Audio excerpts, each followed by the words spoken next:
Good morning, ladies and gentlemen. So what I would like to do is I would like to focus a bit on the fundamental concepts and provide you some examples. The real expert, the real hands-down expert is coming after me directly. So let's hope that we have a bit of an overview here and then the real-world examples directly after that. So just to start, the substitution principle. That is the principle that is guiding our efforts to substitute chemicals. This is just a quote from chemicals from the Swedish Chemicals Agency. If risks to the environment and human health and safety can be reduced by replacing a chemical substance or product either by another substance or by some non-chemical technology, then this replacement should take place. Sounds easy enough, sounds straightforward enough. There are a lot of devils in the details there. So what we have here is a principle that covers not only the protection of human health, but also the protection of the environment. I think we have to keep that in mind. It goes beyond substituting one hazardous chemical with a less hazardous chemical. It also covers the substitution of a chemical with a non-chemical method, achieving the same functionality. The idea is that it should provide incentives to phase out compounds and products with particularly problematic characteristics. In the context that we are here, it's mainly the hazard to human health and to the environment that is of concern here. Nevertheless, I would like to really stress that even problematic compounds remain on the market or even gain market approval as long as there are no alternatives available. We often end up in a discussion whether certain critical chemicals that also have hazardous properties should be taken off the market. This is definitely not the idea here. The idea here is to substitute as soon as there is an alternative available and to facilitate this systematic search for alternatives. We have three major guidelines or three major regulatory frameworks in Europe where the substitution principle is a mandatory part of the regulation. That is REACH for industrial chemicals, it's the biocide product regulation, and it's the pesticide regulation, the regulation on plant protection products. The substitution principle is not considered at the moment for human or veterinary pharmaceuticals. And also when we are looking at REACH, what I really would like to stress here is that it's only considered for a very, very small subset of the chemicals that are regulated under REACH. So let's just take a quick look at how things are working under REACH and where we are in terms of the number of chemicals. So the compounds that are mandatory to be considered for substitution are termed substances of very high concern in the REACH terminology. Those are compounds that have a certain hazard profile that makes them problematic. So they're carcinogens, they're mutagens, they are toxic to reproduction, endocrine disruptors, and from the environmental perspective, they are persistent, bioaccumulative, and toxic. Those compounds are suggested or selected or searched for by the individual member states, submitted to the European Chemical Agency, that is then compiling them into a candidate list of substances that might be classified as SVHC in the end. They are then prioritized in terms of their use pattern mainly into the so-called REACH Annex 14. Those are the compounds that are subject to authorization. Those compounds that are on that list require an authorization if they are supposed to be used for a certain purpose after a given sunset date. You're not allowed to use the compound for any other purpose, only for that specific authorization if you get that. So the application of authorization is submitted to the European Chemicals Agency. They are evaluating that, and there are mainly two committees that are involved in that process. It's the Committee for Socioeconomic Analysis and the Committee for Risk Assessment. They are providing opinions and recommend or not recommend the authorization in the end. There's a public consultation period also where people can suggest, for example, alternatives in order to say we could actually substitute that compound. And then the European Commission takes the final decision on whether to provide an authorization or to refuse an authorization.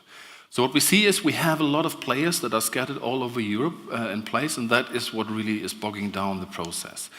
What we have at the moment is we have 14,733 compounds in ECHA's database. That's the stand from yesterday evening. Of course, that's a moving target. We're getting more and more compounds in there. We are facing the next REACH deadline in, I think, May or April next year. 2018. And then by then we are going to have many more compounds there because the low production volume chemicals are still not in. So we're still in the phase into the REACH system. So we have almost 15,000 chemicals there. The candidate list comprises 169 compounds, and the authorization list comprises a mere 31 compounds. So for 31 compounds out of 15,000, we have an idea that their hazardous properties are give so much reason for concern that we are making them subject to an authorization scheme and not only to a registration scheme. That is not even 0.1% of the available chemicals, so that basically means we have a lot of catching up to do. We have a lot of other chemicals that we have to take a closer look at. If you look at the chemicals in that Annex 14, it's mainly chemicals that have been on the political agenda for a while already, like phthalates, for example. Almost all phthalates are subject to authorization under REACH. At the moment, we have 91 applications for authorization from 172 different companies who want to use the compounds for certain purposes, for 155 different uses, and the Commission has decided on 60 of them, most of the time granting the authorization to use the compound for a very defined purpose there. So if we just try to get an overall idea of how substitution are embedded also, I'm not going through the biocide and pesticide regulations right now, it all starts with identifying a candidate for substitution. So we're identifying a compound or a product with certain properties that we would like to see whether we can and whether we have to substitute them for a given purpose. One critical question then is, do we actually need that chemical in order to achieve a certain functionality within a product? And I think that is a critical step here, because even when we use compounds that might be less harmful, it's still an issue. Do we actually need that product or not? And here's one example where people start to peel off oranges and then put them in a plastic food packaging. And I think we can really debate on whether that is something that we need or whether we could just go with the original packing that oranges come in. We had another talk last year, also here at the FPF workshop, highlighting the development at Coop Denmark and that they have been banning microwavable popcorn because of concern, of human health concern, because there were fluorinated compounds used in the bags in which the popcorn was microwaved. And simply due to those health concerns and because of the non-availability for alternatives, Coop banned the use of that particular popcorn product in the end because there were no alternatives available. I'll come back to that case in a second. So identification of possible alternatives is then the next step when you decide you need the functionality of that chemical or of that product. And then it's the checking of whether they are technically feasible alternatives, whether it's economically feasible, and whether by using them you can actually reduce the hazard and the risk to the environment and consumers. And after that, you have two options. Either you switch to the alternative because it is a viable alternative, then you should do follow-up and monitoring whether it actually worked. Or you continue to use the original compound because the alternatives either are too expensive, they don't survive the technical process, or because by switching you actually don't achieve a hazard reduction, so there's no point in doing that. If that's the case, then I would argue it's rinse and repeat. So you basically monitor whether other alternatives are coming, and then you repeat the same process again. And that is actually something that happened in the case with the popcorn and the fluorinated compounds, because what happens here is after Coop banned the sale of that popcorn, they were not selling that anymore, there actually was an alternative coming on the market, a bag for the popcorn made of certain new type of cellulose, nanofibrillated cellulose, that is actually robust enough to be microwaved with the fat and the popcorn and avoiding the fluorinated chemicals. So it was a viable alternative. It was an alternative that actually reduced the hazard to human health significantly because you're not using the compounds of concern anymore. So the popcorn is back on the shelves there, and it's actually a win situation for Coop because also it's really a win for their market and for their brand, for the consumers and for Livin, that's the company that is producing the new bags, but it's also a loss of the original supplier of those popcorn bags. So going for substitution is certainly something that disrupts market, and we have to be aware of that, and we have to think about the consequences when we're doing that. The substitution can be triggered either by the intrinsic properties of the chemical that you're looking at or by the risk of a chemical in a given product. And there's a huge debate on whether we should go for hazard-based assessments, hazard-based substitution, or risk-based substitution. When it's the hazard-based substitution, it's basically you're looking at the hazard profile of a compound, you check whether it's a carcinogen, it's an endocrine disruptor, it's reprotoxic, it's persistent, etc., etc. And if it fulfills certain criteria, you decide, I want to substitute that. So you take action when a certain hazard profile is fulfilled. The risk-based approach, and remember, risk is hazard in relation to exposure, hazard divided by exposure. You take action if the use of a product leads to unacceptable risks. So it doesn't mean using a hazardous compounds immediately triggers substitution. And there's a long debate which one works better, and it's a long debate. And what I would argue for is that it really is a case-by-case decision, because both approaches have severe pros and cons. The hazard-based approach is certainly far easier to communicate, and it's far easier to regulate on. It does not rely on any technical measures in order, for example, to control exposure. So it's actually something that is inherently more safe. So that's strong arguments for the hazard-based approach. The major problem with the hazard-based approach is that you're kicking off whole chemicals or chemical classes, which limits the flexibility, because very often you end up in a situation where there are simply no alternatives.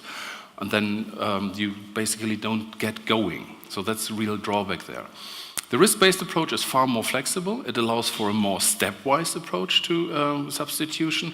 It facilitates the use of product and use level approaches. So it makes it more manageable, more practically useful in a lot of situations. The main drawback here is it requires an enormous amount of data. And the problem is simply because for the hazard-based approach, you only look at the hazard, but for the risk-based approach, you look at hazard plus all the different exposure situations. And that makes life really, really complicated, you end up in a lot of detailed discussions, etc. And that's perhaps the major drawback here. It requires that you compare the risks of two different scenarios, and comparative risk assessment is a nightmare, end of story. It's a real problem.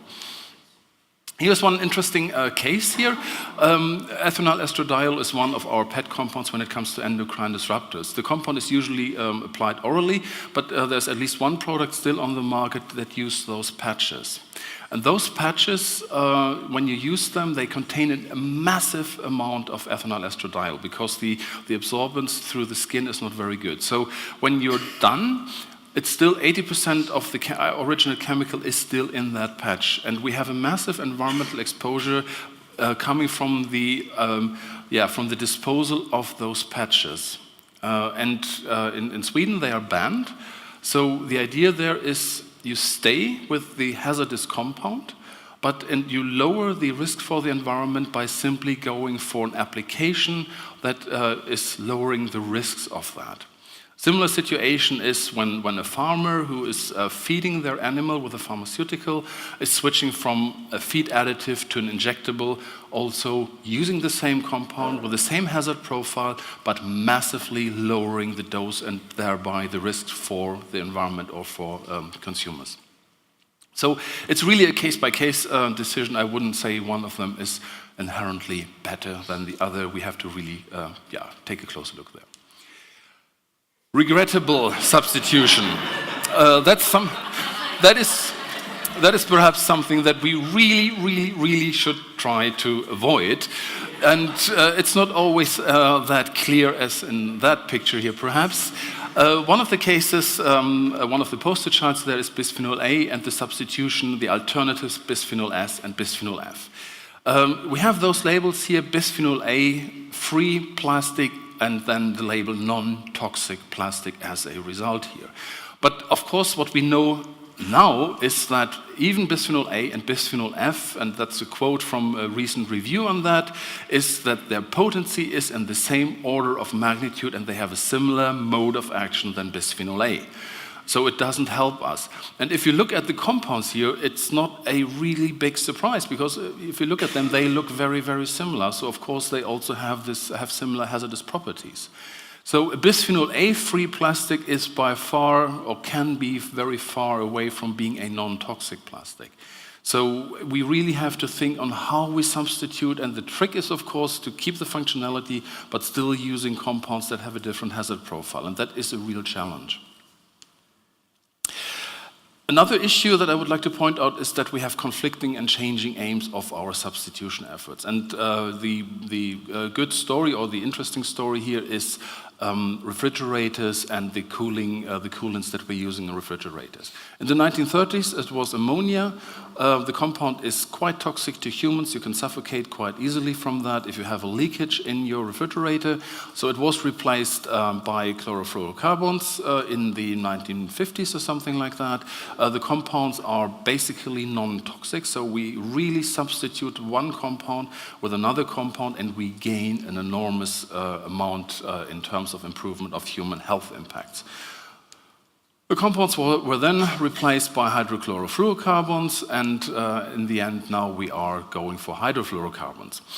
And the reason why we didn't stop with the substitution is that those compounds are not only of concern because they are toxic to human health, but also because they are depleting the ozone layer and because they are adding to global warming.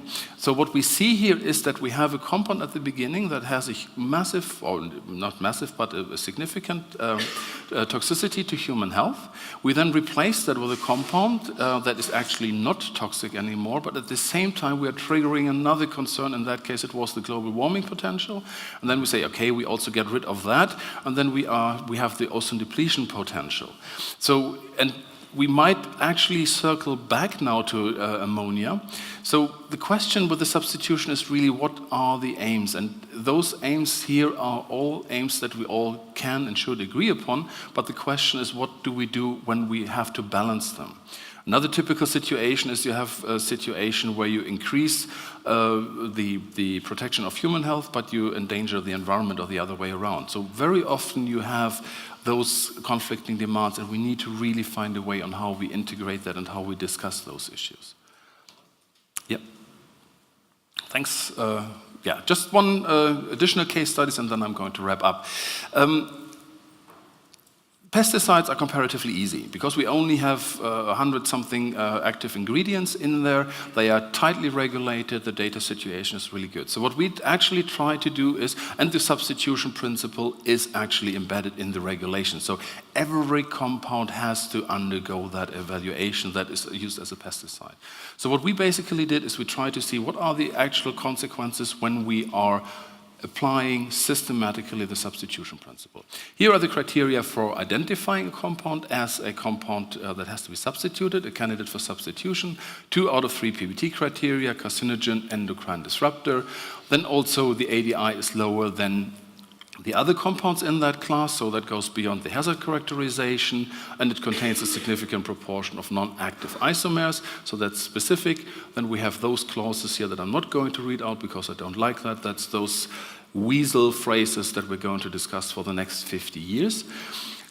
But if we do that, if we just look at the quantitative consequences here, we have 1,400 products on the German market, and they contain 351 of them contain candidates for substitution. The problem is that those 351 products are used against 477 different pests. Again, remember, authorization, and that goes for the pesticides also, is given for a certain purpose, in that case for its use against a certain pest. So what we have is 3,600 different uses of pesticide products that are authorized. So every individual use is authorized. And we have 1,863 cases where we have a pesticide product that is authorized, which contains a candidate for substitution. So for each and every of those products, we now need to search for all the alternatives. We need to evaluate all the alternatives. We need to rank the alternatives. And we actually need to decide whether the use of the alternatives leads to an improvement, in that case, of environmental protection or not. So it's a massive undertaking, even in a situation where we are starting with only very few compounds that are actually players in that area. So it's a massive undertaking to systematically evaluate that. That also explains why REACH is lagging so much behind there. There's one tool that I just want to point out quickly, and that is the Sinlist. Most of you might know that, and I just want to point that out for one reason, because as of October 2016, the list contains food contact materials as a class. So it's the Sinlist is basically a compilation of chemicals with possible alternatives with the hazardous properties. It's something that is completely voluntary, of course, but it's actually something, it's a good first step in order to just scope the area and see whether there is something that can be done or whether there are no alternatives and things like that. It's run by ChemSec from Gothenburg, that's why I would like to highlight that, and Dr. Anna Lennquist is certainly willing and able to help you when you want to get your feet wet and to see whether that is actually something that helps in a practical context. Okay, summary before Martin gets really nervous. Substitution is a tool to limit the amount of hazardous chemicals used in products and process. That's the whole idea there. It's a policy instrument to provide incentives for developing better alternatives, and we can combine that with other instruments like taxes, fees, fast tracking of particularly and interesting alternatives, etc. So there are a lot of options on how the system can be tweaked and optimized. It only has a limited scope if we are not reflecting on whether we actually need the chemical and the product in that process. Otherwise, we are just exchanging one compound with another without reflecting whether that is actually needed or not. I think that's critical. Again, I would like to stress that flagging a compound as a candidate for substitution does not mean it's taken off the market. It only means maybe we should look for alternatives, or we should develop alternatives. It then depends on the alternative of the availability of alternatives, of course, and finally, that also implies that any authorization has to be time limited in order to allow alternatives to be put on the market in the end. So 4 critical issues, and then I'm done. I think we have to reflect on the issue, do we use risk-based approaches or hazard-based approaches, or a combination of both? In my perspective, I think that's a case-by-case decision, but that's something that we should wrap our heads around. I think it's also critical to analyze how do we handle the problem that the established compound usually has a far more solid toxicological or ecotoxicological database behind it, and the new alternative, we usually don't know very much about that. So we have a well-known evil, so to speak, and we have another compound that can be as problematic in the end, or it can be very much better, but we have only a vague understanding of the properties of that compound. So how do we do that? How do we handle the different amounts of data that are available? How do we handle conflicting and changing aims of substitution processes? So why do we substitute, and which are the priority aims there? I think that's a critical issue. And finally, that process is one of the elements of that process is that the regulatory system has to be adaptive. It has to be adaptive to the progress in science and technology in order to the priorities that we set for substitution, and of course new toxicological data that are coming into play. So adaptive management is something that we need. At the same time, we need consistency in order to allow the actual use and the actual working with a chemical from a company perspective, of course. So that's again a balancing act there, adaptation to progress, consistency on the other hand, and we also need to balance that. And with that, I would like to finish, and thanks for your attention.